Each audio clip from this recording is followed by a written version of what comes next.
I would like to initiate the debate. I think we can initiate maybe on the Mars mission, the future Mars mission. I would like to think of several issues within that mission. One is how to do the mission. Obviously, most of us think it will be an international project, and specifically within that, I would like to ask your opinion, everybody's opinion, about China's participation. China is doing its own way in space at this time. Well, it's doing its own way in everything, but it's doing its own way in space, and I would like to bring that up. And then I would like to discuss the social impact of such a mission in the world. Yesterday we mentioned that early exploration was a much more detached or isolated activity. People went away and they didn't come back for quite a long time.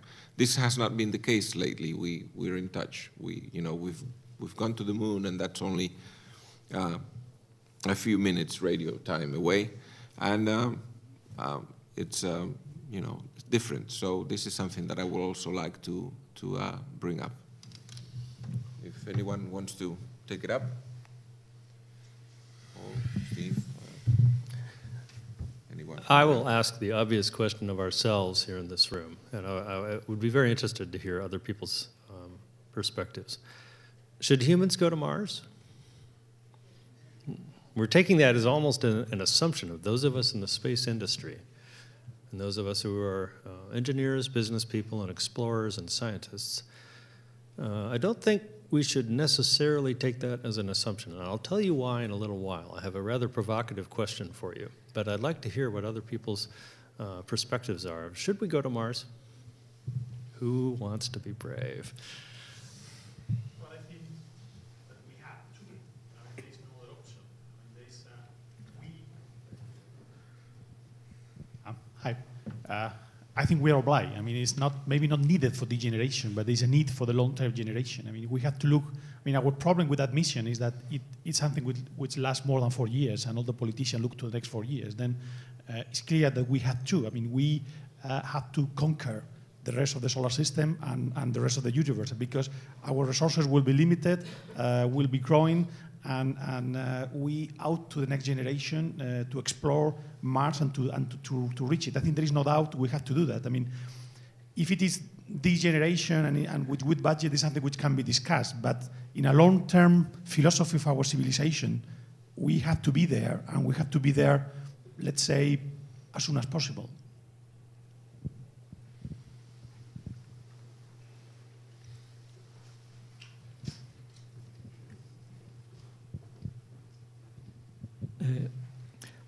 Buenos días. Yo creo, quería hacer una reflexión, pues yo creo que no hay que llegar a Marte. Por la siguiente razón, el reto humano, el principal reto humano es que si viene un asteroide hacia acá, que no nos destruya. Entonces, a eso hay una probabilidad, dicen que es baja, pero primero habría que tener esa tecnología para pararlo, porque si no, no serviría de nada todo el avance que tenemos, porque nos iríamos al carajo, ¿no?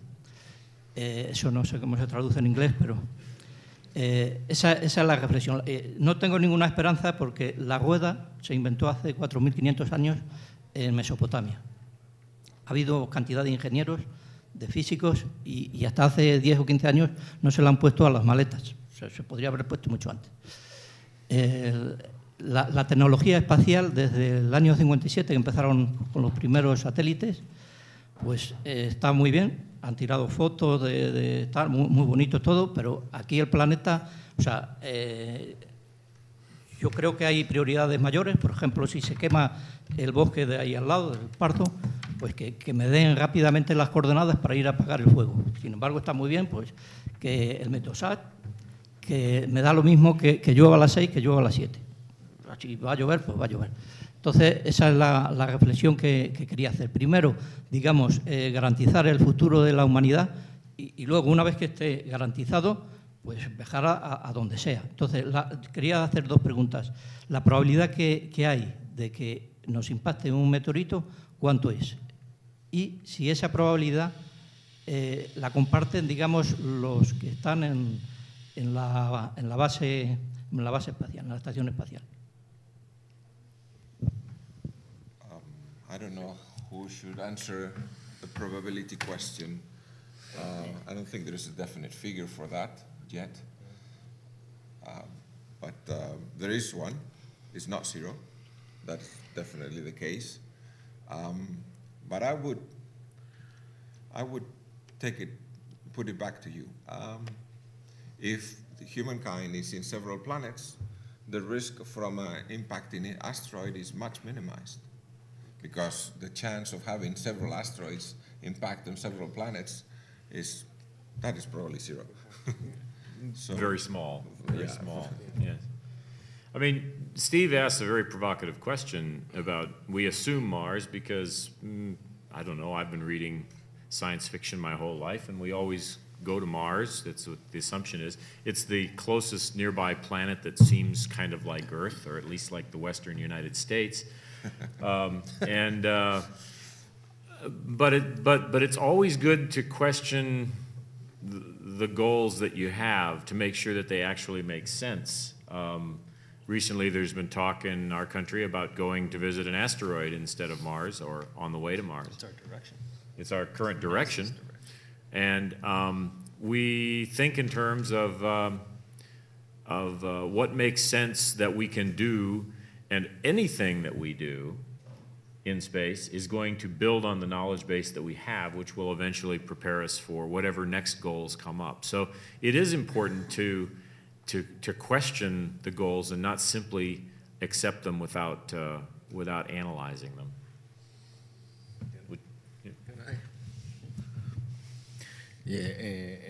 Well, just a couple of reflections of what has been said till now. First, the need of space exploration. I think it's a need not only because of the risk of an asteroid. It's a need because we can look for new sources of minerals, of energy. We have to do space exploration because one day the life in this planet will end, and I guess that the humankind will like to continue living without this planet. So it's clear a need from the humankind. For me, that's not a doubt, not only because of the asteroid, because we are explorers, and because the surviving of the humankind has been done thanks to exploration. I think thanks to exploration. So we have to start doing it in the space sector, or in the space scale. To go to Mars, I do agree with Paul. First, we have to analyze and we have to reflect about it, because maybe it's better to, before going to Mars, to create a permanent living base in the moon, for example, to learn a lot of things, to learn how to transport things, to learn how to live in a continuous way outside of these planets. I do agree, but we have to analyze, but we have to take decisions one day. We cannot be analyzing forever, because going for Mars, yes, is a long debate. It has been there on the table since I remember, and always it has been said we will be in Mars in 30 years. That's always the conclusion. 30 years ago, we will be in Mars in 30 years, and nowadays we say we will be in Mars in 30 years, and 10 years from now we will say we will be in Mars for 30 years. Why? Because we don't take a decision. We have to take a decision one day and to say, okay, we are not going to Mars, we are going first to a stable base in the moon. But we have to take the decision. The problem is that it's not easy to take this decision. Why? Because it's obvious that this effort has to be done in an international scale. Why? Because it's very expensive. We have other needs in the Earth, that it was said by this gentleman, and of course we have to cover those needs. And once those needs are covered, then we can start thinking about spending in space. And we need all the funds possible. We need the American funds, the Canadians, the Europeans, the Japanese, the Russians. I do not know the Chinese. I don't have the answer for that. Maybe we should invite someone from the embassy. But we need all the efforts. And to take decision in an international level is very difficult. It's very difficult because, as I was saying in my presentation, it's very difficult at European level. So at international level, with USA, with Russia, with Japan, it's even more difficult. Why? Because you don't do it just because you love science or just because you love technology that you do.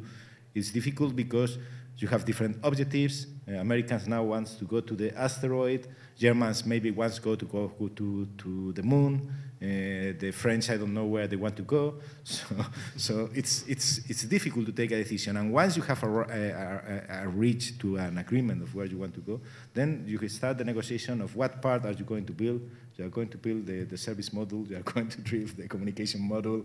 How much funds are you going to pay? And everybody's on the table making counts that you will be back till the last cent that you have put on the table. So that's the difficulty of the point. I mean, the politics, the institutional things, and so on and so on. But for me, going to Mars, going to the moon, or going to an asteroid, or whatever, is not important. The important thing is to continue with the space exploration and to continue with the International Space Station, because if we don't take a decision, it will be finished in 2020 or 2025, and then if there is a gap over that, it will be very difficult to recover in the future. Por aquello de la lógica y hacer las cosas en serio. Esto de ir a Marte, yo recuerdo el presidente Bush ya lo dijo muy en serio, cada 2 por 3 y tal y cual. La NASA dice que quiere ir a Marte, la ESA todavía no tiene claro si quiere ir a Marte o a la Luna. Una pregunta muy concreta a los dos, a la ESA y a la NASA.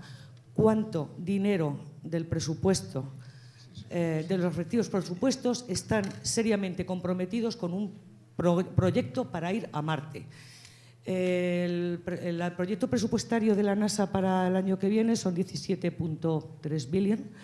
¿Cuánto de ese dinero está comprometido para ir a Marte? La ESA lo mismo. ¿O es que a Marte solo se va en las notas de prensa de las dos agencias?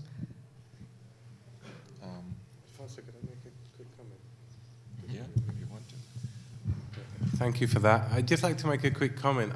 I agree with what's been said in the fact that we need space exploration for the benefit of humankind. But from a business perspective, we would like to find hybrid models where private business can connect with public money to make these things happen. I do also think that space has been funded by the public, but the man on the ground has not benefited maybe that much from it. It's been a lot of the time a quest of national pride. Some things have come to the normal person, but I think with the problems we have, it's very difficult for the public to think about such a massive expense through their taxes to go to Mars. But if we can try to work on some type of hybrid model where we can involve companies more, I think that's something that can be more easily acceptable and also sustainable for the future.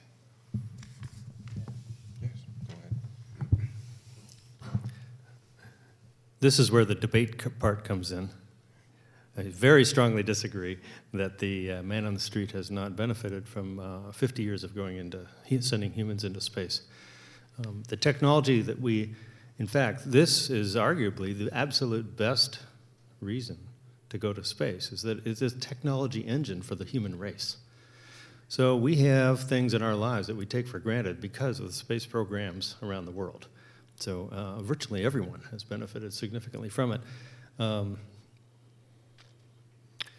Now, most people in this room, when asked, said they would like to go to space. How many people would like to go to Mars someday? Okay, a different number. So somebody who said they would like to go to space but did not raise their hand for going to Mars, would you be brave and tell why? Preferably one of the students. Because if anybody's going to Mars, it's not us guys.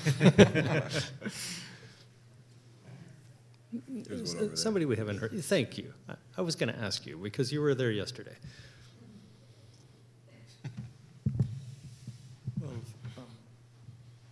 First, because we have, like nowadays, we have no clue about how. So that, I think that doubt we have inside diminishes our wishes to go, because we have no guarantees about safety or anything nowadays about how going. So it's a big like question mark. In like, it looks something still. I think nowadays it looks still as something like very hypothetical.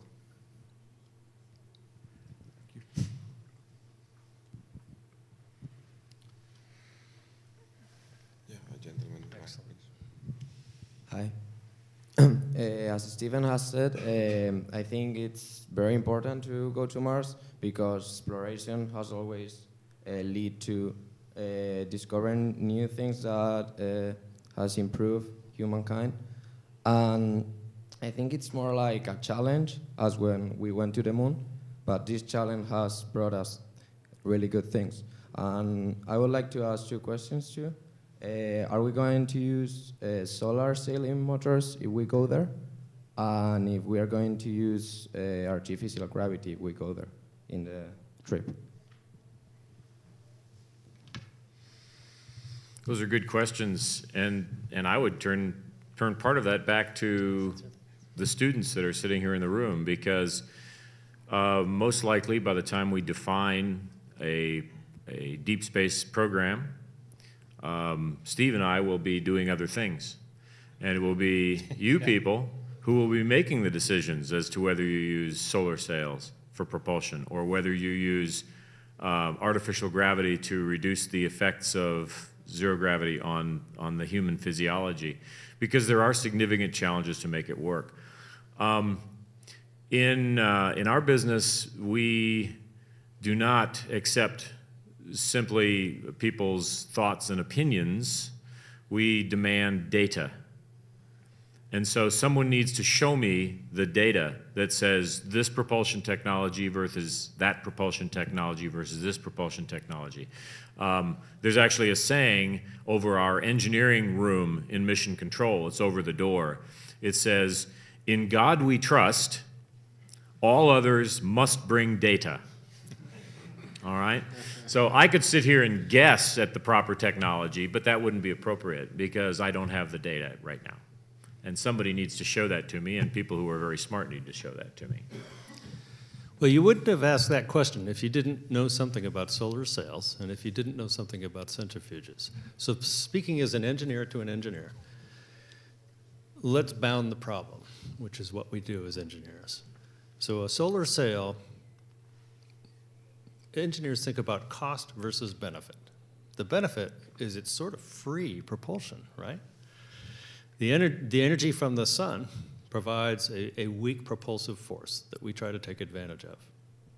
The cost is it's extremely small force, so it takes a very long time to get anywhere, right?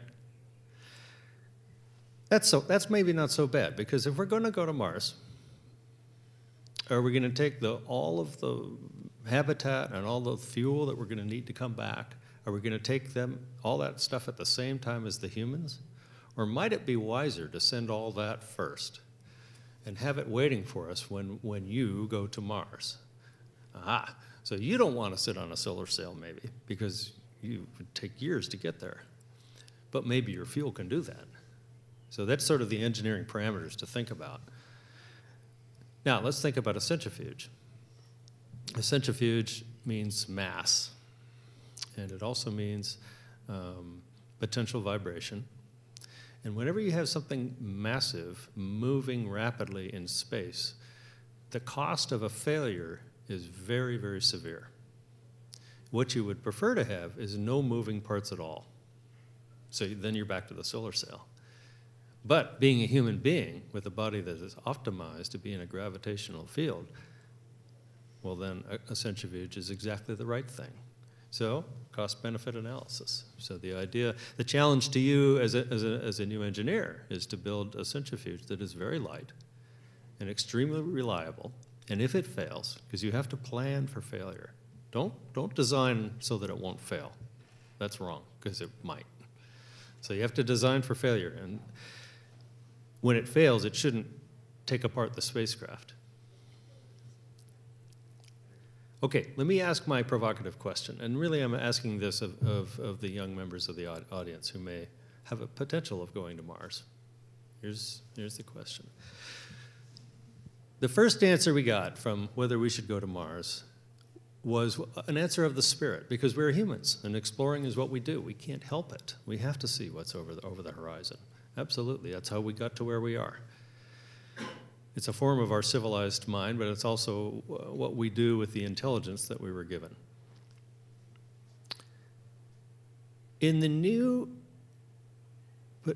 way of experiencing things, I'll say. Not everything we experience in modern life do we actually go and experience ourselves. There's such a thing now that we call virtual presence or virtual experience. In other words, there is a high fidelity sensor package of some sort that brings you many of the things that your sensory channels for your brain would bring you if you were there. So you can see things, maybe you can feel temperature, maybe you can feel pressure, maybe you can smell things, maybe you can move yourself around. So here's my question. Is it necessary in the modern age of virtual presence, which would you rather have? Would you rather watch somebody else go to Mars? Because it's highly unlikely it'll be you, statistically. Would you rather watch someone else go to Mars and live vicariously through their experience? Or would you rather have a very sophisticated sensor package, something that would be, say, 30 years from now, as sophisticated and immersive as that might be, go to Mars so that we can all have the same experience, much lower cost, and completely safe? Which is better? I know what I think. I'd rather go. But I'm of a different generation. So this guy keeps raising his hand. Gentleman over there, please. I think both questions go the same way. I think going to Mars is just not if you go or if you experience that another one goes and you sense it. Maybe you can sense it the same way as the person it goes in the future. I think the real objective of all this is having a big goal that trying to reach it improves our technology on Earth so that we can, after all, sense it as if we were going there, or maybe as the other, as you say, that also go there in a tourist way. There are two options. But the idea of all this space exploration is not going or conquering the space, but to improve the technology that comes back to Earth. I think this is the human thing about space. Therefore, the question of going to Mars or not is not the same supported as going to space. I think people think going to space, as it's been demonstrating, is a good improvement to people on Earth. But going to Mars is just a little goal that maybe there could be many of those. He makes my favorite point for me, which is that the exploration of space is not about spending money in space. Does anybody know how much money has ever been spent in space? Do you? I see people calculating, right? I'd love to know that answer. The answer is 0. No money has ever been spent in space. Well, maybe poker games? I don't know, but even that money came back. Money that is spent on space exploration is spent here on Earth. Every bit of it.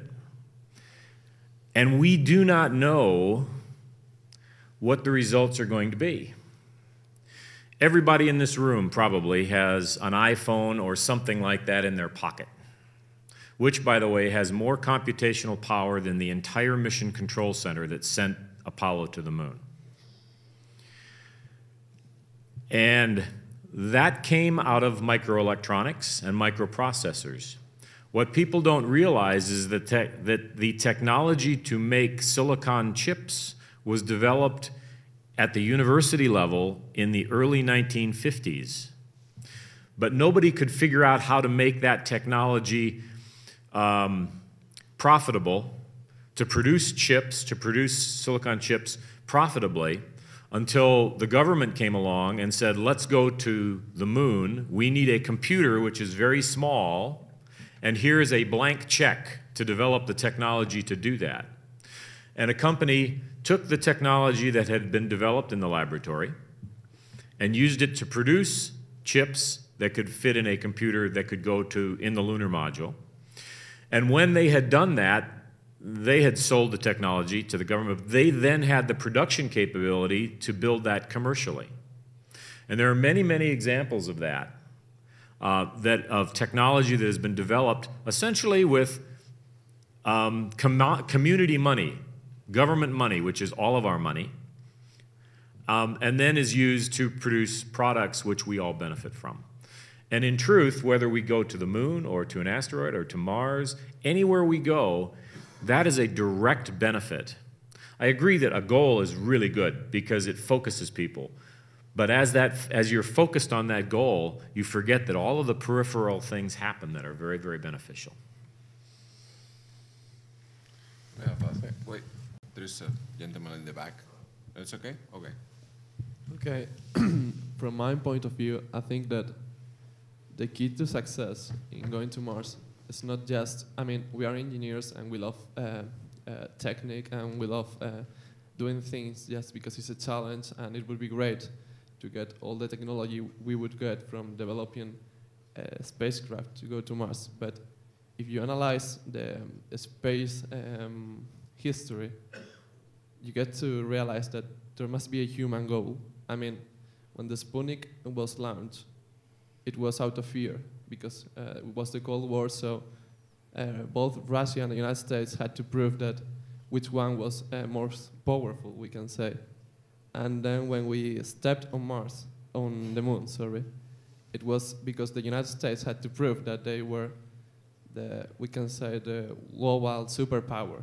So if we don't get a human goal that everyone can share, because it's wonderful that we get benefits, economical benefits, technology benefits, and those things, but they are really hard to explain to the people. But when we get to a human goal, and I think this goal should be global cooperation, it's easier to make people work. I mean, not just engineers, I mean everybody, because it's going to be paid from taxes and those things, so there must be a huge commitment from everyone. And even if we have wars, we have conflicts in the world, we can make a global cooperation a goal, a human goal we can all share, and make that goal the ultimate, we can say, ultimate commitment from the humankind to get to Mars. And that should be, in my opinion, the way we should put it forward to the people. Okay, and if I can make a comment there, and the comment I said before was a bit being a devil's advocate, because it's very clear that the benefits to humankind are there from space, and there have been a lot of them, but they're not always perceived by the public. So, as you mentioned there, the educational factor is very important to be able to build that support for example, mission to Mars. I mean, today and yesterday were an occasion, but there's not always, I think, the perception of the public of how they've benefited in their lives from space exploration, but it is there. So we need to, I think, also to educate more the public about that, and then we can also raise more support, especially in times of economic difficulty.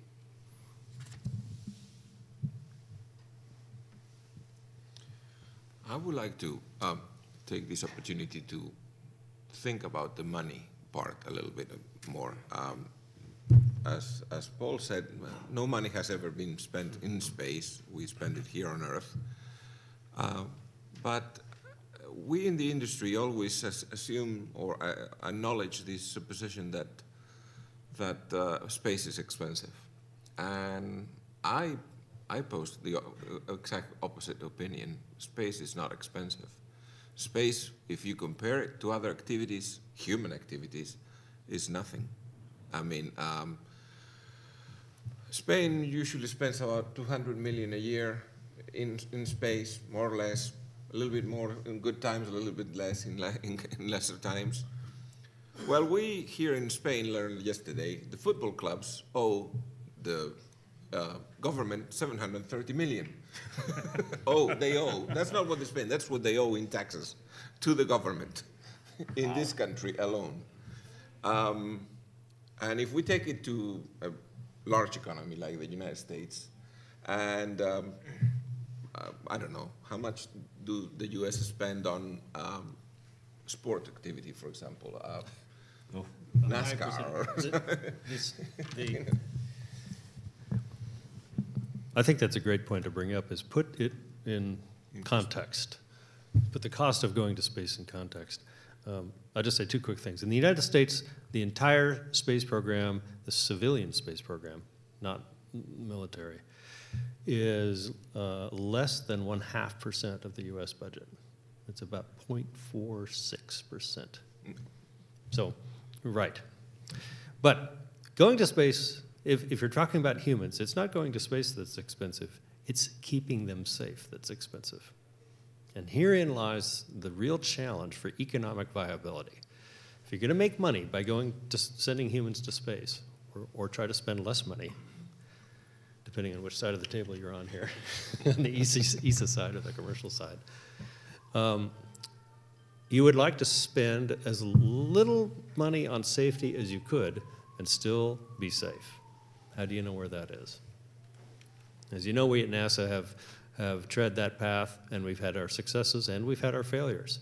And we know very, very well how expensive safety is. We would like it to be less. And so that is probably the largest engineering challenge of the whole business, is how to keep the people safe.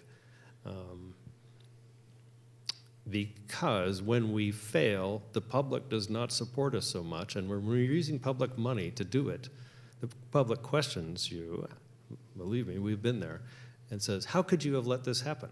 We have been giving you our money for years. It's a very good question. There's no good answer to that. The comparison with sports was very good, but the thing is that it's sad, but people really don't care about space. I mean, look at this place. We're like just 30 people here, and there is 2 NASA people there that are very important. So I think that in order to go to Mars, or in order to explore, we need to get people interested, because it's not as before, like the space race. There, as my colleague here has said, there was a really human goal there. So we need to find that goal in order to get a lot of money to go there, because we need money, that's it. There was another student. Yeah. Well, firstly, I would like to say that I'm not an engineer, and we have arrived to the part I like. I like economy.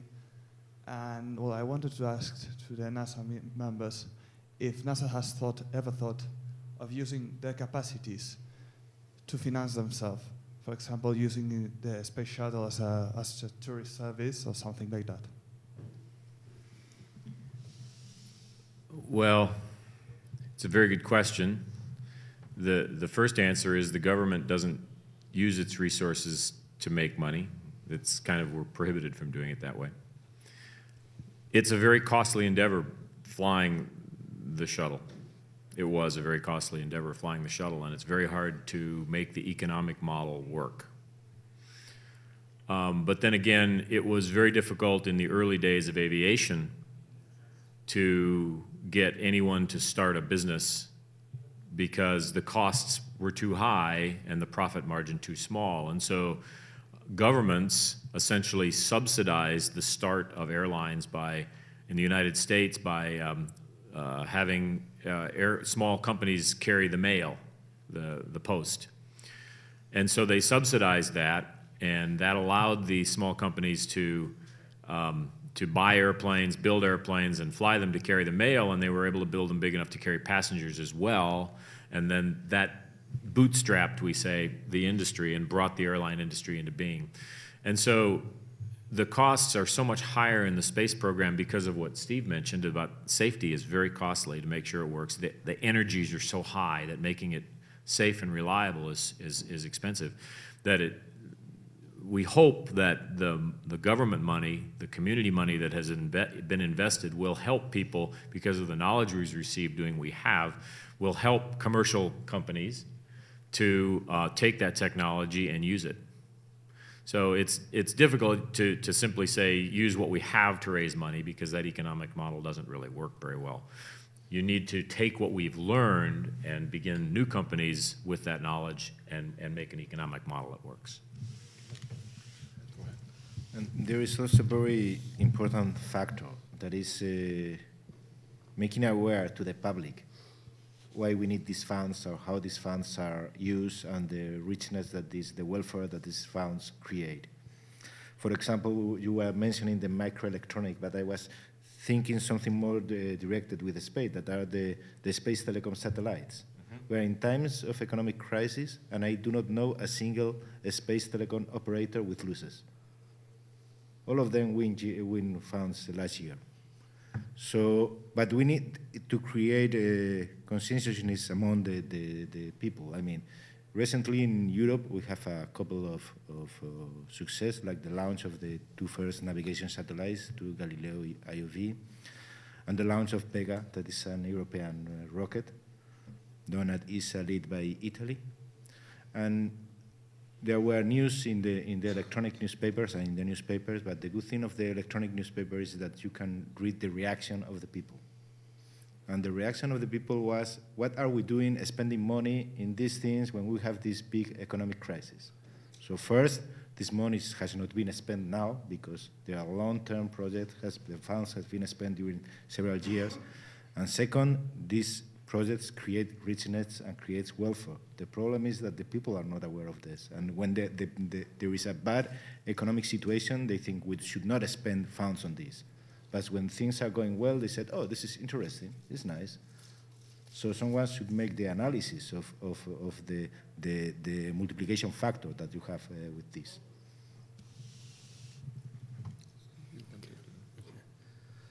I wanted to address 2 of the comments. First, for the economist, thank you. It's usually up to the economist to show engineers how to think more creatively about how to interface with the rest of humanity. In the United States, NASA doesn't actually own those space shuttles. They belong to the public, to the taxpayers. And that's who pays me, and that's who pays Mr. Dye here. And so there are laws that say you can't use public property to advertise private company products in any way. That's why we don't do it. It would certainly be a great way to do it. And you could argue that that law was really written for broader things like highways, not special things like spacecraft. The Russians have experimented with this a little bit. One of the, more than one Russian launch, if you ever saw a picture of it, had the name Pizza Hut down the side of it. An American company being advertised on a Russian rocket. That was commented on in many different ways. I also wanted to comment on the idea of look how empty the room is. Yeah, that wasn't lost on us. And it just makes us all the more appreciative of those of you who made the time in your day to come. But going back to the idea of Mars or whatever large project, now we've heard different reasons to go. And I would propose that something like that is such a difficult and important project that you need every reason, not just this reason or that. You have the reasons of humanity, of the spirit of the exploration and the challenge and the conquering of space. You have the engineering technology that develops doing it. You have the goal that you set that inspires people to go into engineering schools and make society better in the end. You have the business possibilities where people can come up with an idea and make money off it and hire people, some of those engineering students and economists and business folks. But there's one big major player in here that we're really not talking about, and that's politics. Every space program in the world runs basically on 3 things: on technology, on money, and on politics. And of course, they're linked. But there's a matter of timescales. A major space program, the timescale for it is always considerably longer than the longest political timescale in any country. I'm not a politician, so I would like somebody who's done more thinking about it and more experience about it to address it, either here or on the panel. Politics of going to Mars for a program that lasts 30 years. Hi, I'm a business student, not an engineer. And my question will go for Mr. Quinta and for Bal. Of course, there's no real interest, as we can see, in space. And I see in the businesses like Mr. Balvinder's company, like launching this interest in space. Wouldn't the government be interested in putting money in businesses like his? Not only for technological improvements, but many, many reasons too. Well, First, for sure, what we do at CDTI at the Spanish level is we found the technologies. That's for sure. I mean, if these technologies later on is used for doing a profitable business, that will be perfect. It will be the perfect circle. So we see, I think that the initiative of Booster is a very interesting initiative, and we do appreciate that after spending this money in space technologies, then someone makes benefits and creates jobs with this. I was mentioning later on the space telecom operators, and this, I do not know at the States, but here in Europe, the telecom technology, the space telecom technology, was done through ESA initiative. I mean, the first European telecom satellites were built at ESA with public programs, and later on, now there are several European operators that have profits, create jobs, and pay taxes in the country. So, of course, we found technology, and if with this technology some people do business, we are very happy with it. I expect that Booster will have a good success, and I hope not limited to suborbital flights. I hope they will have a hotel in the moon one day. Why not? Thank you for the question, and I'd also like to say, yes, a company like ours and other companies in this area, of course we'd like political support, and that doesn't mean just financial, just a willingness to make things happen. And I would say a company like ours, we've worked hard on this, and we're getting a good response, but we have to understand this is a new sector, it's a new business, and we're looking at new ways to do things. So things don't happen overnight, but we feel that the tendency is going in the right direction. Also, as we talked about, the perception of the public is not always clear about how they've benefited them. The space exploration benefited them, but the benefits are there. And a company like ours, we'd like to be able to have access to public assets which have been invested in by the public, and to create a business that can run by itself. So a lot of companies, I think, in our position where they're expecting some governmental support, but it's more about the willingness and less about the financial aspect. We have to work hard to understand the market, to create a business model that runs by itself, that's sustainable, and we understand that it has to be private. But of course we talk to the public organizations, and we do see that things are becoming more positive. But it's a new industry, it's a new way to look at things. Things take time.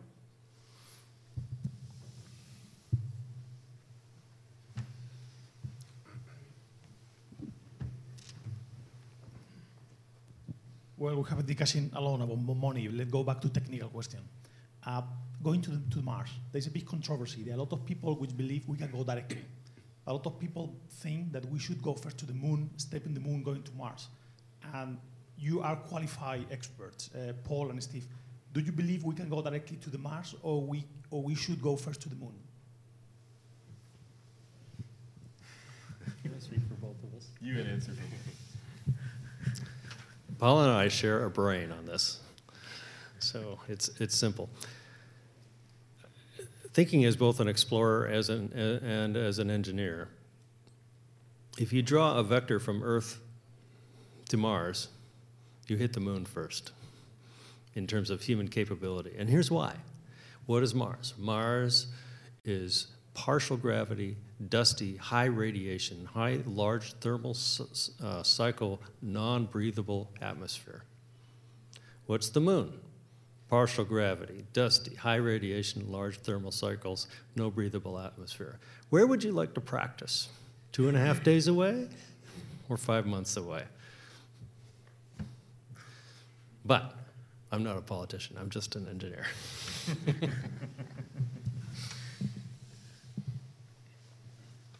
I'd like to say another comment there. Actually, institutions like NASA are actually paving the way for private business, because they are giving some of their needs to private suppliers. So there is a shift there happening, and we hope that continues positively. Actually,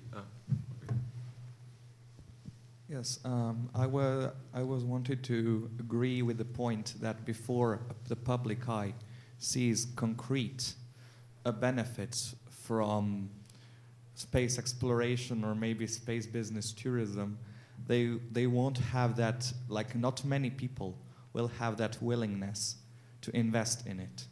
So I was going to ask, maybe, I know it takes time, but how long will it need to show some concrete aspects, for example, from space, business, tourism, or I don't know, to take place? Because, and also from the possibility from going to Mars, as I said before, I think it's something that people see partially still as science fiction. That's why maybe they don't show their support towards it. And also I want to say that politics are a big barrier to it, because if many politicians cannot agree about events occurring here on the Earth, how will they agree about events that should occur in space? I mean, it's really difficult. Thank you.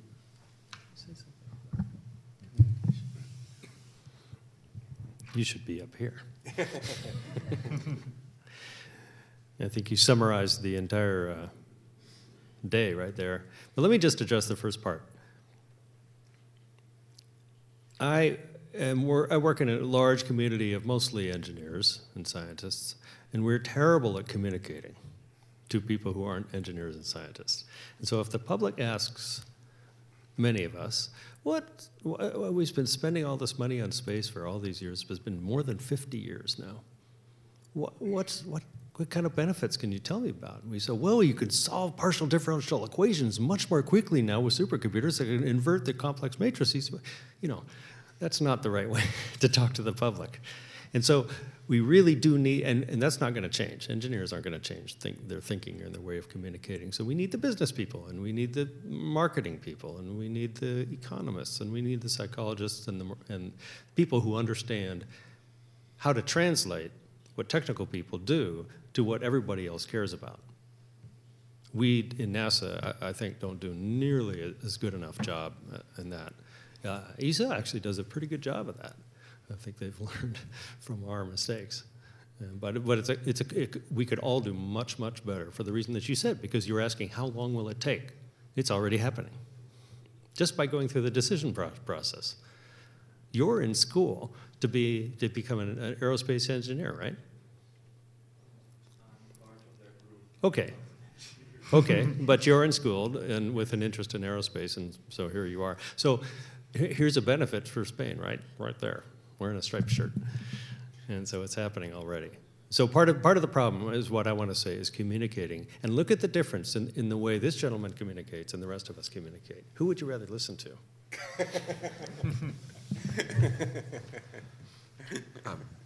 Just a moment, Alicia. I'll get to you in a moment. I just wanted to mention something. Who knows who Lisa Ann Morrow Lindbergh is? Or was? You know. Absolutely. You want to let them know? Anne Morrow Lindbergh was, of course, Charles Lindbergh's wife, but much more than that, she was a writer. And she traveled the world and wrote about the experience in a sense that touches the heart, that helps people understand to be inspired. And inspiration is very, very important. It's getting the message out. You know, yes, engineers are horrible communicators, and scientists don't do a whole lot better, and quite frankly, I would encourage the economists to be better communicators as well, because I don't understand economics. But we really need writers and artists and musicians and every way that we can touch various people's hearts and minds for the future. And whether you believe the future is exploring in space or the oceans or the human mind, exploration is exploration. And somehow we need to raise people above the day-to-day just getting through their lives and to believe in something bigger. And art does that, and in all its various forms. I'm thinking that's what you were getting at. Yeah.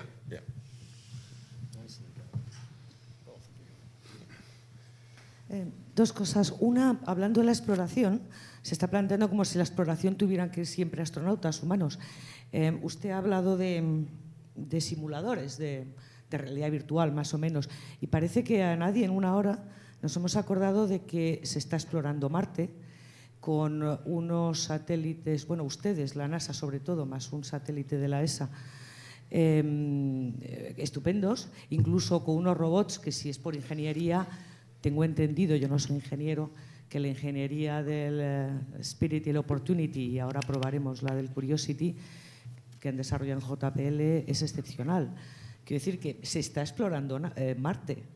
¿Qué pasa? ¿Que no cuenta si no hay humanos? Parece que es más barato con máquinas, de momento, hasta que no se pongan de acuerdo sobre si ir o no. Y la segunda cuestión es sobre el apoyo social al esfuerzo espacial, como se quiera llamar. Vamos a ser un poco más sutiles. ¿A qué parte del apoyo espacial?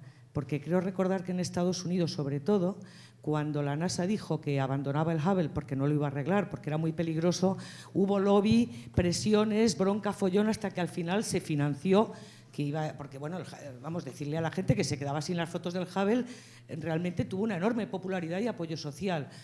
Por no hablar de, hay montones de telescopios, tal, o sea que yo creo que, por supuesto, los chismes, los satélites de comunicaciones, la gente lo sabe. O sea, no, si queremos avanzar, no lo pongamos todo en un mismo saco. A lo mejor es que la gente lo de la estación espacial lo sigue un poquito más de lejos que el Hubble, pero realmente el Hubble es un auténtico éxito de comunicación social de la NASA y el 20% de la ESA.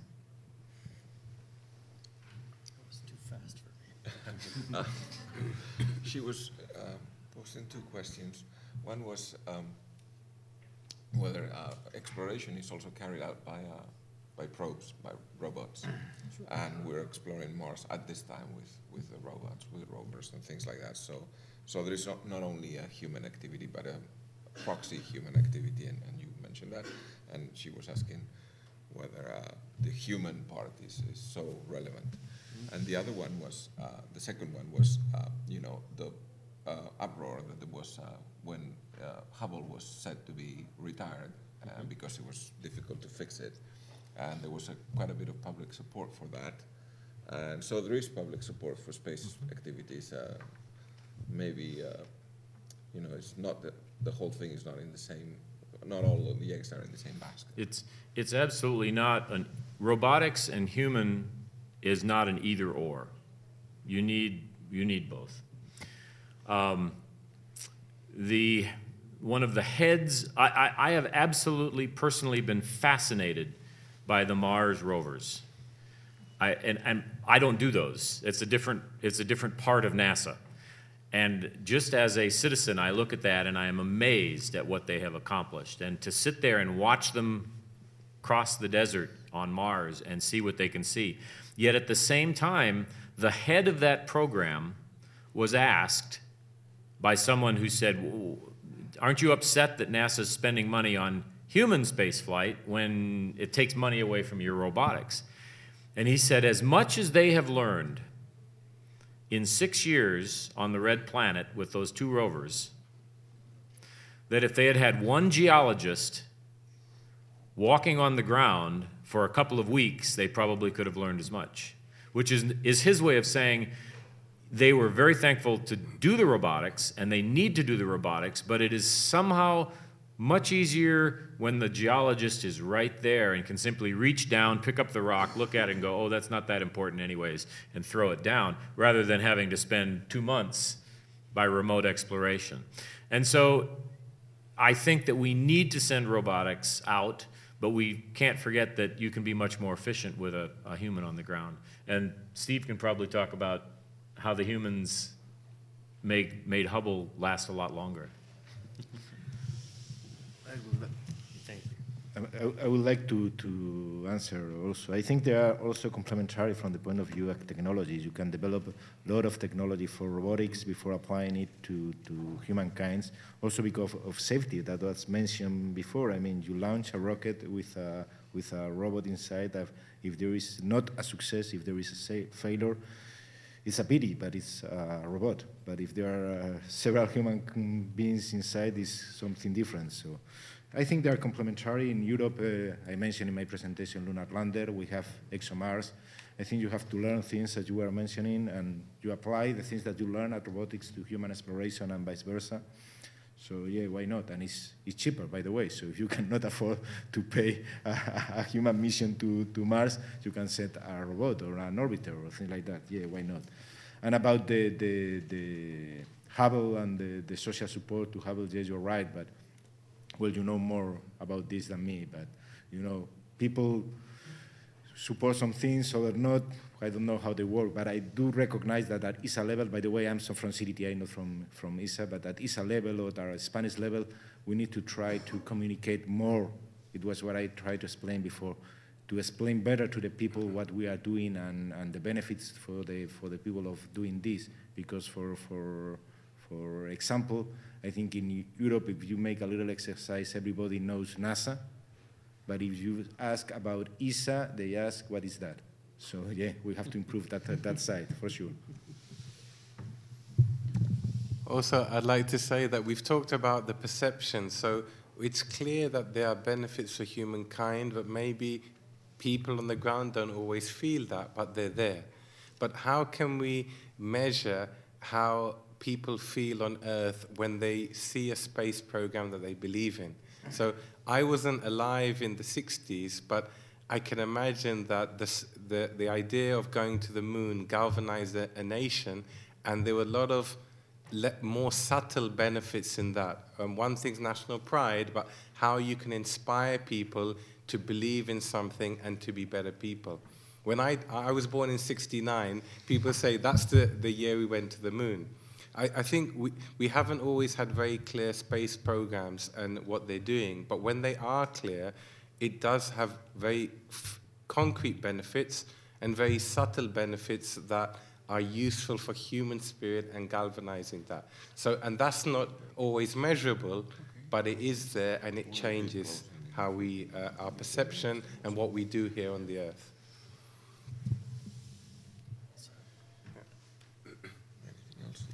Lo que me ha quedado claro de la exposición que han hecho es que a mí me va a costar la investigación 60 céntimos. 60 céntimos de los 28 millones que ha dicho, repartido entre los españoles, pues nos toca a esa parte. Digamos lo que hay detrás, que detrás está el rey, está la monarquía, me cuesta 0,21. Yo prefiero gastarlos, digamos, en la tecnología espacial. Lo que sí me queda la duda, y yo creo que ahí hay una trampa, es que la investigación de la NASA que no repercuta luego en las empresas industriales de Estados Unidos. Entonces, claro, es muy fácil decir, con apoyo, digamos, de dinero público, investigar y luego que compitamos los demás en libre mercado. Me parece que hay ahí alguna trampa. Yo no sé por dónde, pero esa investigación yo creo que aquí a España llega poco. Entonces, la cosa, digamos, aprovechando que estaba aquí los dos representantes de la NASA, que es la pregunta que he hecho anteriormente, es si los astronautas que están allí realmente tienen la impresión de que la probabilidad de impacto es tan baja. O sea, no ya de los cálculos que haya, digamos, en la agencia, sino de la experiencia personal de los que están allí, que están viendo pasar cosas por allí que eso no lo conocemos. Entonces, esa era la cuestión que quería plantearles, si efectivamente es así. O sea, ellos allí no ven nada. Bueno, yo creo que a esta pregunta voy a contestar en español. Que la industria americana recibe dinero del gobierno de los Estados Unidos es evidente, pero la industria europea recibe dinero de los gobiernos de Europa. En España tenemos un sector espacio, tampoco es que sea tan grande, pero somos unos pocos, y hay una serie de empresas, pues seremos unas 20, que estamos ahí, llevamos unos años, hacemos cosas y eso repercute en beneficio de la sociedad española. Entonces, eso es así. Creo que es parte de las reglas del juego de este mundo en el que vivimos. Podemos cambiarlo, hay medios, sí, se puede debatir. Y respecto de la probabilidad de los asteroides, pues no lo sé. Es decir, no creo que un astronauta pueda aportar más conocimiento que lo que aportan los astrónomos, que son quienes estudian este tema.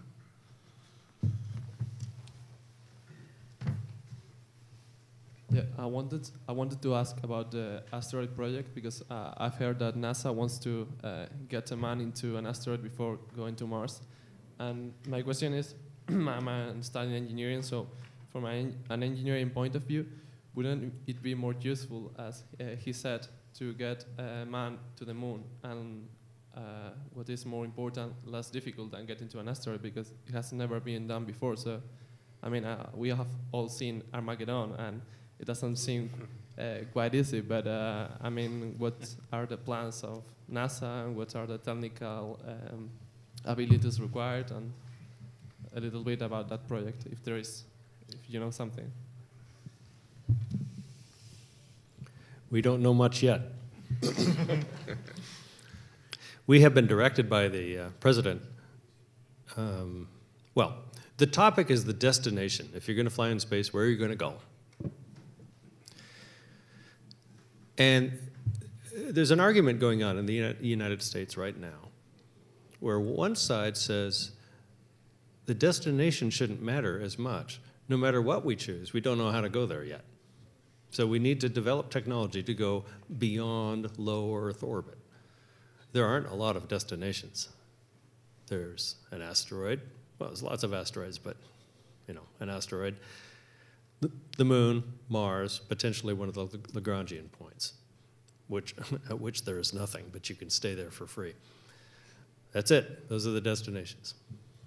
And so the other side of the argument says, how can we design a vehicle to go somewhere if we don't know where we're going to go?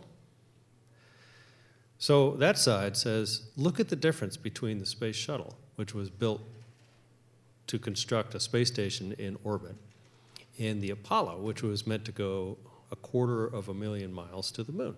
Totally different vehicles. The first side says, I buy a car. I don't know where I'm going to go in that car. I go lots of places. When I buy the car, I end up going places I never imagined. So who knows what's right? You know, I think there are benefits to both. So with that argument in mind, thinking about the destination may or may not be very important right now, depending on which side you're on. And before you take sides, I recommend that you try to really totally imagine each stance. Because personally, I always assumed you had to know the destination before you designed the program and the vehicle and everything, your goals and objectives. But I'm listening to the other side too, because it's strong. And that other side has brought the president to direct NASA to go to an asteroid simply because it's far away and difficult, and we haven't gone there, and so is everywhere else we want to go. So whatever we do to go there should prepare us to go anywhere else also. That's the underlying. So if you pull out the word asteroid and say moon or say Mars, you still have the issue of going a long distance supporting the human body, dealing with radiation, which is probably the biggest problem of all, and long-term propulsion in two directions, which implies slowing down when you get there, which takes maybe propulsion, or if you have an atmosphere, maybe not. So now, if you get specifically to the asteroid problem, the biggest issue is you're near a surface with almost no gravity.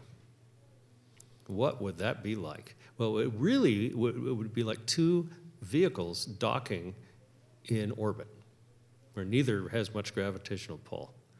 So maybe we've had some experience that can take us in that direction. We understand how to derive a vehicle that could do that. When you think about going to a destination, you might think about, the first question you have to ask yourself is, do you want to separate the people from the cargo? And do you want to separate, as part of the cargo, just like I said before, the fuel to come home? That's a question that you need no matter where you go. And so if you have a service rocket that goes long distances and carries large masses, can then you add onto it a human module when you need it? And that is appropriate for the environment you're going to. So these are kind of this is where we are right now. We're asking ourselves these questions. We're having this sort of engineering and economic discussion. unfortunately, the destination that the United States space program should have tends to change with the political forces. And the political forces can change very rapidly, 2 years, 4 years, maybe at most 8 years. You can't go anywhere in 8 years. You know, a major space program takes 15 to 20 years. So it's that time scale problem that I mentioned. And believe me, the political forces, it doesn't matter how good an engineer you are, the political forces are going to define your goal. So that goes back. I know I'm making a circular argument here, but if you say as an engineer that the political forces are going to change their minds more quickly than they really should, then we really should make a vehicle that can go a number of different places and develop technologies that can be broadly applied to any of the places. Now, that's a different kind of engineering. I think I just asked more questions for you, but that was a good question. Also answering your questions, I think to make NASA more interesting is just not inventing things and technology, but to make maybe a department in marketing. Also, I know NASA is a public enterprise, but make it like publicity, make it interesting, not also to people, but to politicians. Like make the project of NASA and ESA a dream that politicians can put in their side so they can win their elections. So in that way, you make a guarantee that your programs can develop longer.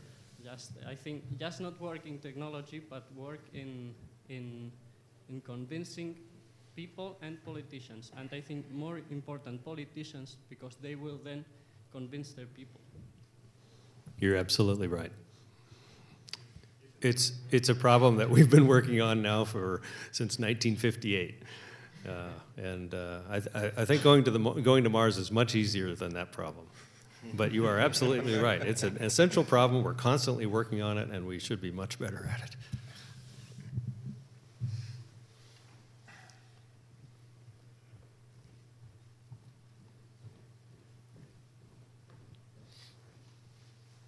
So thank you. We are forgetting that if something can be done, the human being will do it sooner or later. So we are going to Mars. This is clear to me in such a way. I mean, if you talk about virtual reality, there are also ideas of bringing out the brain of people and putting it into machines and things like that. So maybe this is in the far future. This is a way to go to Mars. But okay, this is science fiction.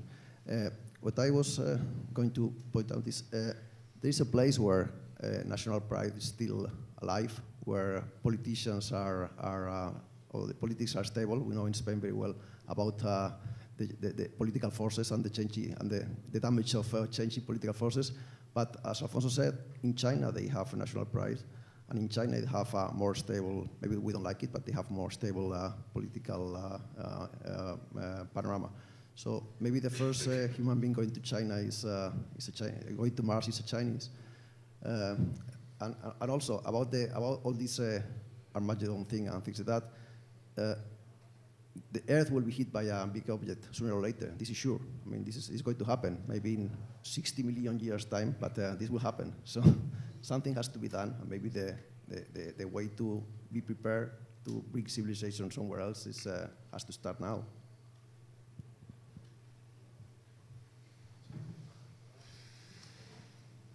I would like to mention an alternative to China, since I brought it up at the very beginning, and it's our neighbors to the north.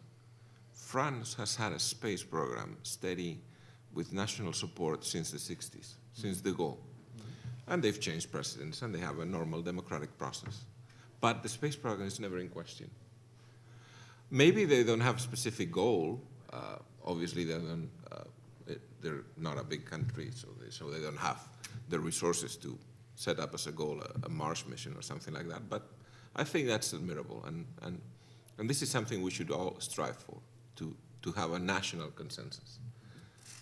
And what your idea of a general purpose vehicle that then can take us to wherever we decide to go, that's also, I think, very interesting. Yeah. Eventually, eventually you need to specialize your vehicle for your, I think that's what Steve is pointing out, and you pointed. Eventually you have to specialize it for your destination. But at this point, leaving low Earth orbit and going out on a much broader scale has so many things that we need to work on which are applicable to any mission that it's at least 10 years worth of work for smart engineers and young engineers to keep working on while we let folks who are going to make the decision of where the destination is going to be to do it. So, I mean, I'm kind of like Steve. I've always believed, I was trained this way, that the first thing you do when you're trying to build a spaceship is know where it's going. And then you optimize that design for that destination. And I am slowly beginning to be convinced that there is an awful lot of things that you need to solve regardless of where the destination are. And since I can't pick the destination, I might as well do the work that I can do that's going to be applicable to any of them.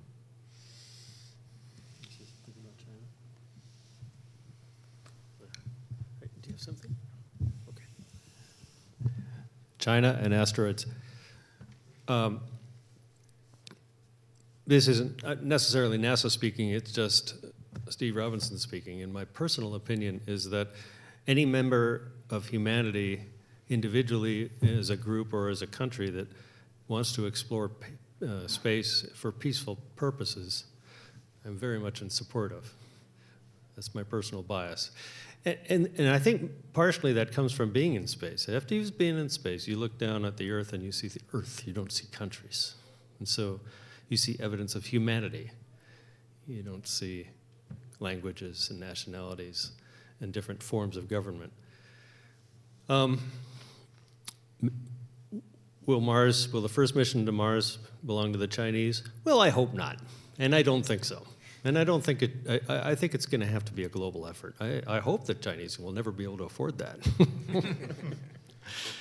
I think it makes all the sense in the world for it to be as international as possible. Although we are talking about humans in space, the eventual statistical conclusion that some large rock is going to strike the Earth is inescapable, I think. But the question is, should we avoid it, or should we try to change the trajectory? It's not hard to change the trajectory if you get there soon enough. Do you need people there to do that? Probably not. You just need a lot of fuel. You need a large amount of energy, and you need to know about it as soon as you can for the trajectory leverage. I would propose that it would be easier to change the trajectory of a single rock than to change the trajectory of thousands or millions of human beings. But that's just a guess. I wanted to ask about the International Space Station because it's been said earlier that the period of use has been extended for until 2020, I think. And my question is, I think it's a great opportunity because we can carry on with projects to promote spatial activity within the common public. But my question is, how long is it supposed to last? I mean, the components, the materials, for how long was it designed to last? I mean, can we postpone the deadline forever, or it has like a time in which it has to stop working because it's more expensive to put there a new one than to repair it all the time? I'm trying to remember, Steve. Do you remember what the initial conceptual design life was? It 30 per components? I think so. It sort of depends on which one. The problem is the space. You can't say that the space station was new on a certain date because it took 12 years to assemble it. And so while there are some elements up there that are brand new, there are other elements that are 12 years old, and most people aren't driving 12-year-old cars anymore. But fundamentally it's sound, and we have not started to see any kind of degradation that's purely based on age. So my confidence is that with appropriate spares and good operation, it can last beyond 2020. But I don't. There are people who make their living looking at those kind of things, and right now I think that it's in very, very good shape. What about Columbus? Yeah. I don't remember. I have to admit I don't remember, but I guess when the debate was on the table about extending it to 2020, 2025, this was not a problem on the table, so I guess it has been decided. There is other factor. We were mentioning Hubble before, and Hubble had different reparations during its lifetime, and we had to go there, repair Hubble, and coming back. In the case of the International Space Station, we have the mechanics on board. So, I mean, if we have an obsolescence problem, it can be, I guess it could be changed. This is the advantage of having humans around somewhere, so they can fix problems. But the real answer, you know, space hardware tends to be way over-designed. Spirit and Opportunity were supposed to last 6 or 7. 90 days. 90, was it 90 days? 90 days. Yeah. So I think the space station has a long life ahead of it. But the general answer is until something major breaks or until something large hits it. That's the real answer. We do everything we can to keep both of those things from happening. I shouldn't say something large. It's actually easy to avoid the large things because we know where they are. It's something small enough to escape detection through ground-based radars and space-based radars now, but large enough to, and sort of unlucky enough to hit something very, very critical. So that's part of the risk we try to accept and go into space. But I think we're all confident it could last a very long time. I was up there, I was on the space station about just 2 years ago today, and it mostly looked new. It looked wonderful. And we know that by now, we know the things that break often. Almost all the machines that are on the inside that work to keep the people alive and the experiments running are the first ones ever built. Serial number 1. And we all know you shouldn't buy serial number 1 unless you're a pretty good mechanic. So that's part of the challenge.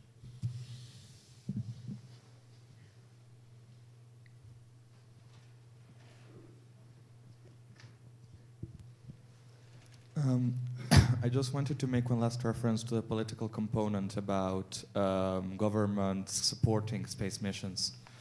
Was there ever, because it was an idea that was going to my mind, was there ever an initiative to maybe make a transdemocratic treaty that made the support independent from the changes of government?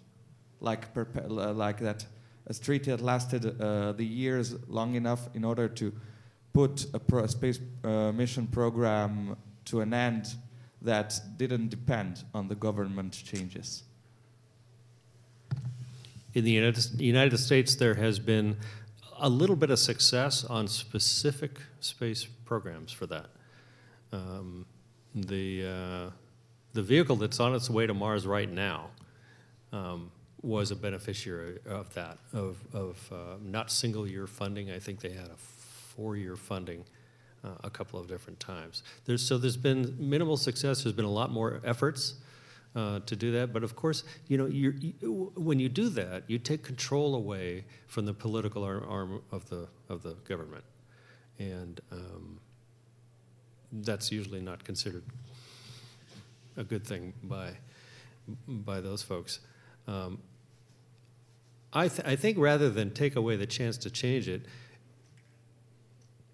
what you really want to do, as was said before, is you want to build a broader level of support that is really not questioned. And the funny thing is, in the United States at least, for more than 50 years, we've been sending humans into space, and it actually has not wavered very much. You know, the budgets have gone up and down, but we've never stopped. We've never been very close to stopping. Different vehicles have been pretty close to not being approved. But the American public has shown a strong support for going into space, even when we've had accidents, which is the real test. And so the politicians do have to listen to that. In our form of government, it's a representative form of government where the people's will is supposed to be done in Washington, but it gets filtered.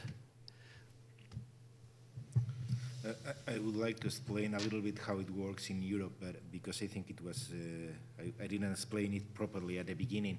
In Europe, we have a ministerial conference every 3-4 years, and in those conferences, we get commitments to do these space projects.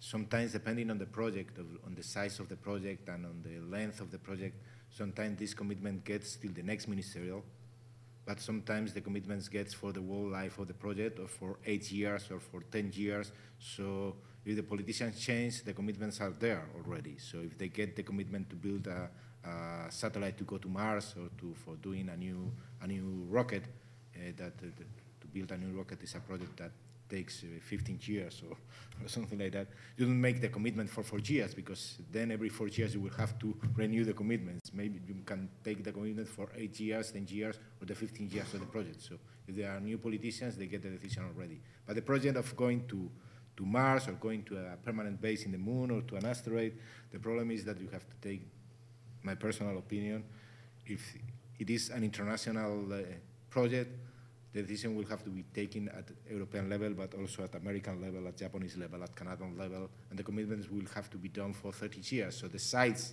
of the commitments is quite bigger than that. So that's a problem, I guess. Okay, I'll have 2 questions. I mean, one is, we've been discussing about the long term, but going to the very short term, manned flight.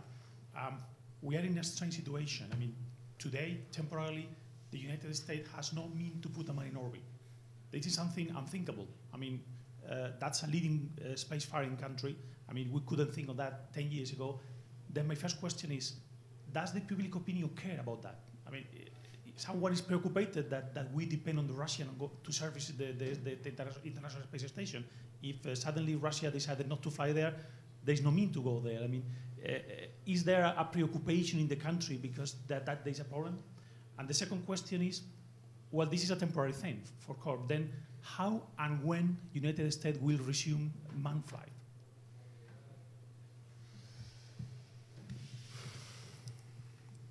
We have a saying in our country about some of those questions are above my pay grade. Public opinion is, I don't know how to gauge it, to be honest. It depends upon which newspaper you read, which news you see. There are people who are very supportive of the program. There are many people who are very supportive of the program. I think that in the end you have to wait a while and see what the consensus is. It's really not a technical question. And Steve and I are very technical people. We, of course, are very, very supportive of the program. Would love to see our launchers, and we would like to see the next U.S. launching capability as soon as possible.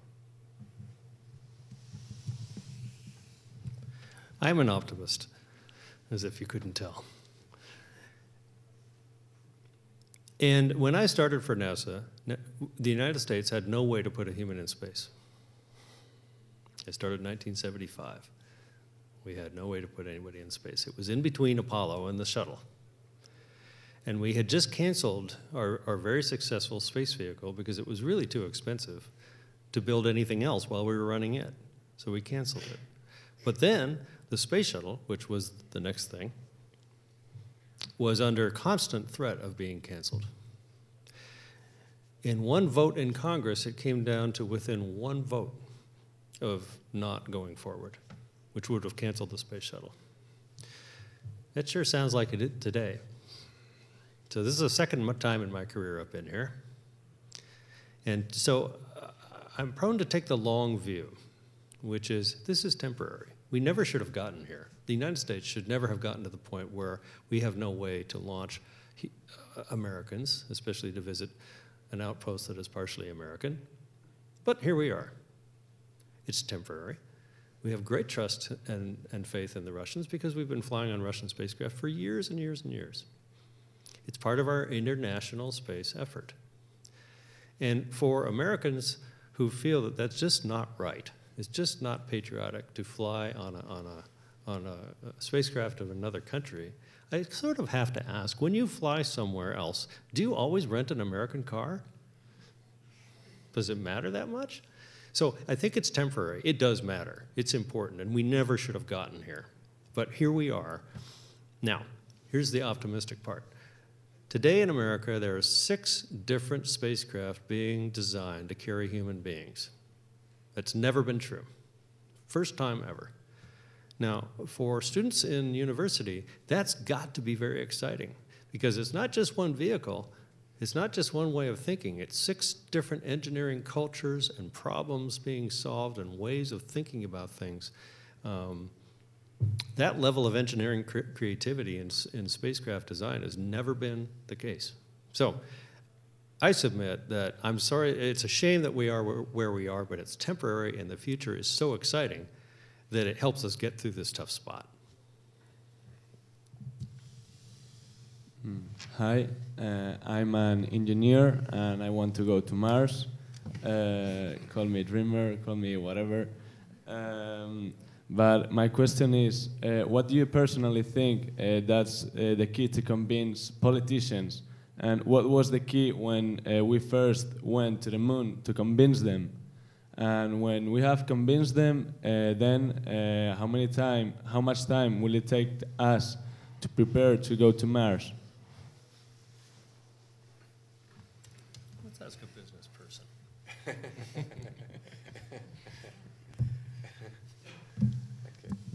So, can you just repeat quickly the question? Because I wasn't expecting to answer that one.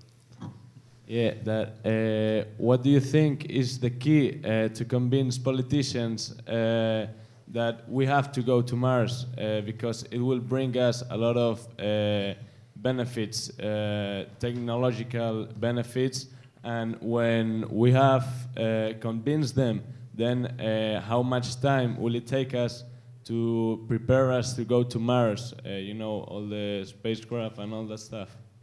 Okay. Well, I've talked about the question of perception from the public. So what we can do there, and we've mentioned it, is also to educate the public and educate the politicians. They might not know the concrete benefits of space exploration, but if they think how much has been spent in the past, there's a big investment there, and it wouldn't make sense to not capitalize on all that investment. As a private company, we capitalize on all that investment because we use proven technology which has come through NASA and other similar organizations. So that investment's there from the public to make what we do now possible. So I think they have to be more aware of the benefits. Also, I think we have to look at hybrid models of business. We have to look to think that this is not all if we get public opinion on our side, if the government think, well, the expense is shared because there's mutual gain, I think then we can advance. Also, we have to be clear, the work being done today on the International Space Station, as we learned yesterday, part of that is a preparation for the future. So this is not a new thing. We've been leading up to all of this. So the big investment is there. But I think the future needs a hybrid. And as Stephen mentioned now, the NASA, thanks to their support of private companies, there are 6 companies working with NASA are thinking about launch facilities and space access. So that hybrid model is already working. So I think we need that awareness, that openness to the hybrid business model, and about when we can get there, I think maybe that's a question for an engineer. I'm not an engineer. I don't know technically how feasible and how long that would take. It will always take longer than you think it's going to take. For a developed program like the Space Shuttle, we always joked about launch dates. For 30 years in my life, I could never plan a vacation because you could never pick a time when you knew you weren't going to be flying. You have scheduled dates for launches, but those always slipped. And they always slipped for very good reasons, because some hardware wasn't ready, or there was a safety issue, and you're not going to go until you're ready. People always ask, when are you going to launch? And we would say, when we're ready. And the truth of the matter is, when you don't know the answers to the questions, and sometimes you don't even yet know the questions, it's very hard to lay out a schedule. So the answer is you need to start going as soon as you can, because you don't know how long it's going to take. This man speaks the truth. I've launched into space 4 times, and I had 28 official launch dates.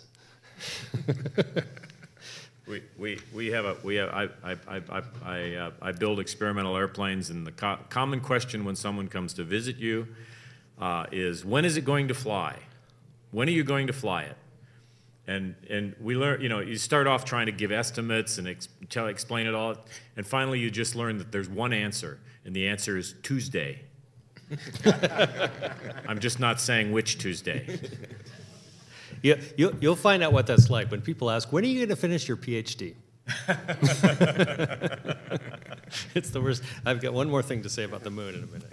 And I'd also like to say, if there's I think a lot of the time we're lacking a commitment and a willingness. If there's a clear commitment, and if you can bring all the stakeholders round, we can start to really think that Mars is possible and start to plan and know and make it happen. So I think at the moment maybe we need that clear commitment and involvement of more of the stakeholders, the public, the politicians, the private, the public. And when we say, yes, we want to go there, then it's going to become real. And until now, I think humans have done amazing work with NASA and in other fields. So why not more? Just a moment. We have just 5 minutes, so I would ask that these are the last questions. There's one there, one there, one there. That's it. Steve, no, I'd rather go with the question. Okay. So yeah, please. I was going to ask, well, my comment here is a bit to criticize us Europeans, because it's been said that the United States has a lot of problems to raise funds for space exploration. There is a lot of political disputes between these things because politicians don't rule for more than 4 years usually.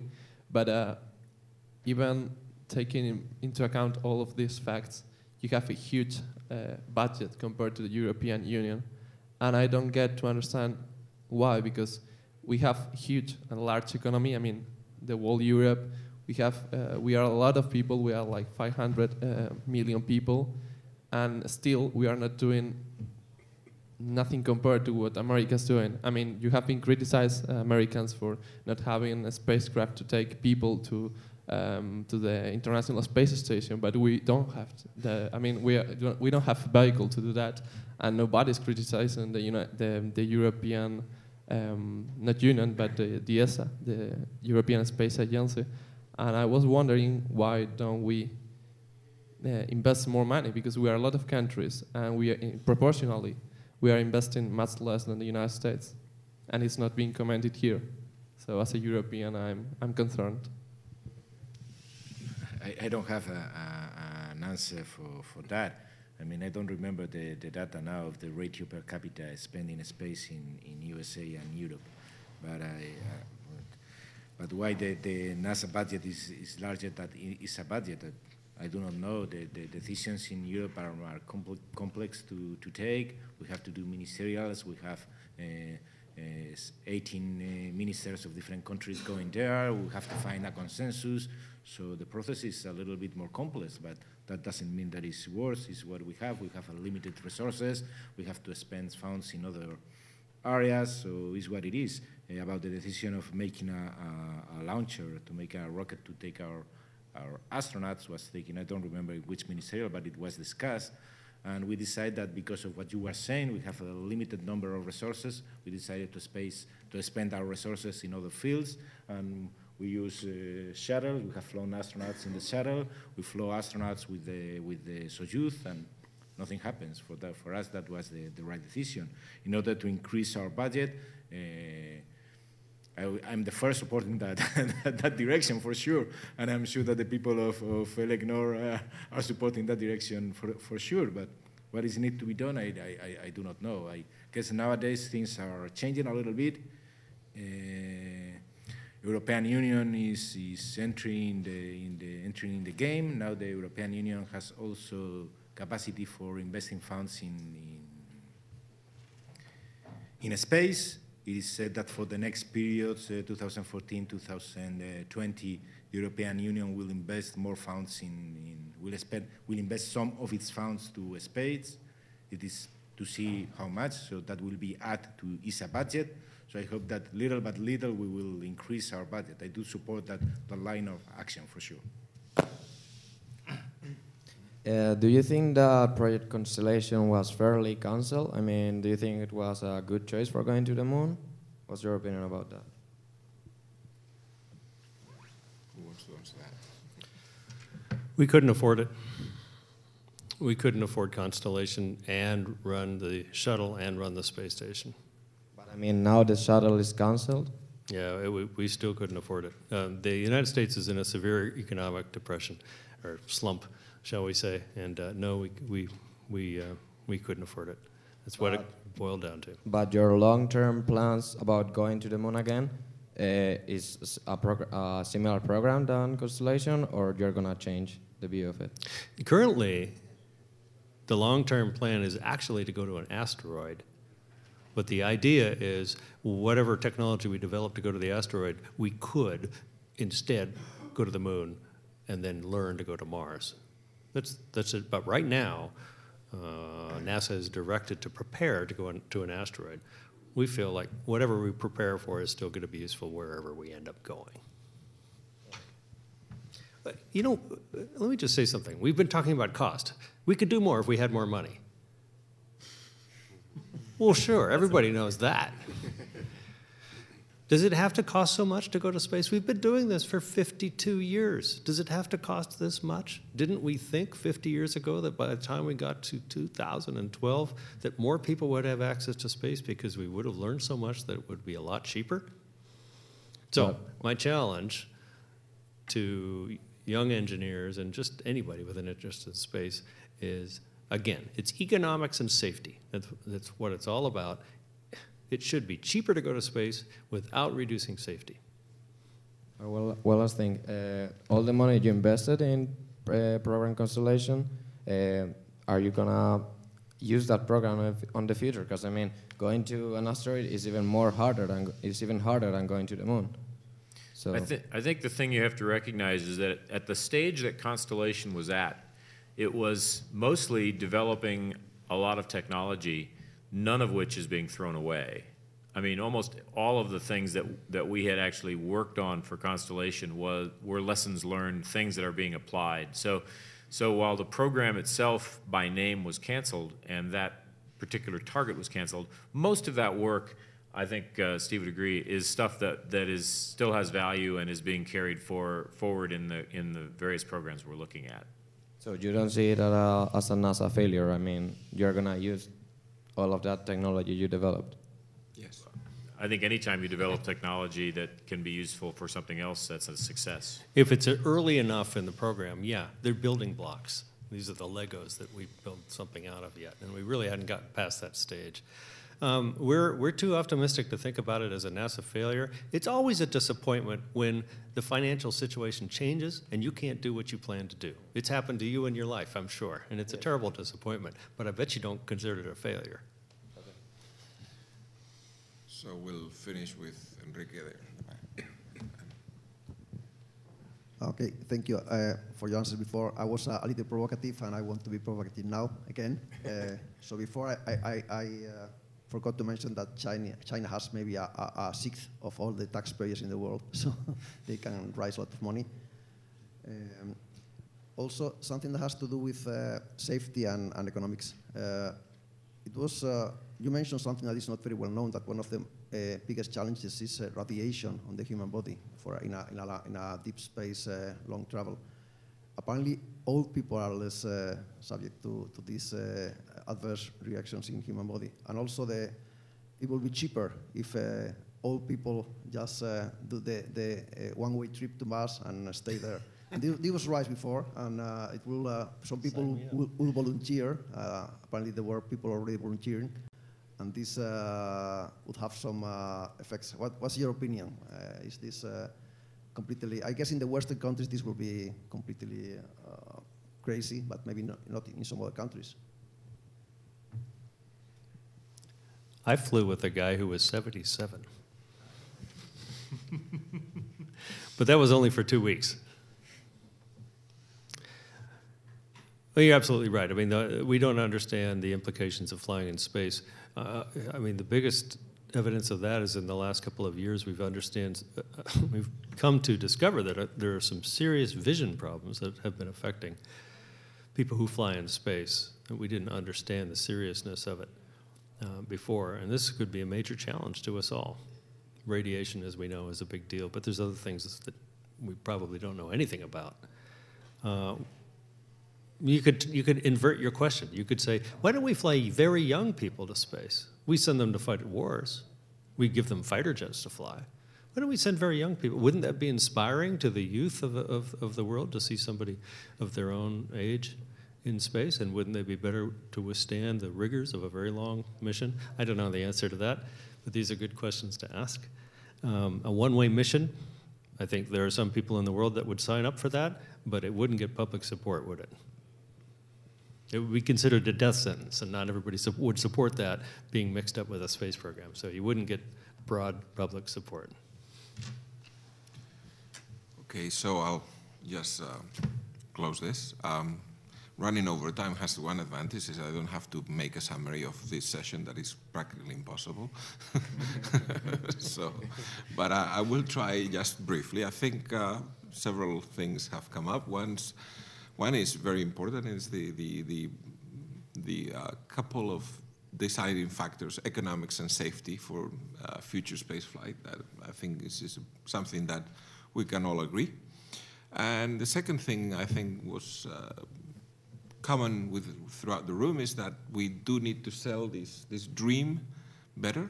We need to get people involved and dream about it as we dream. And basically, I think those were the two common points, because then there were quite a few opinions and very interesting debate, but I cannot recall that we could come to a conclusion on the rest of the discussion. So I thank everybody. I thank my panelists here, and we'll keep on working. Thank you. Thank you.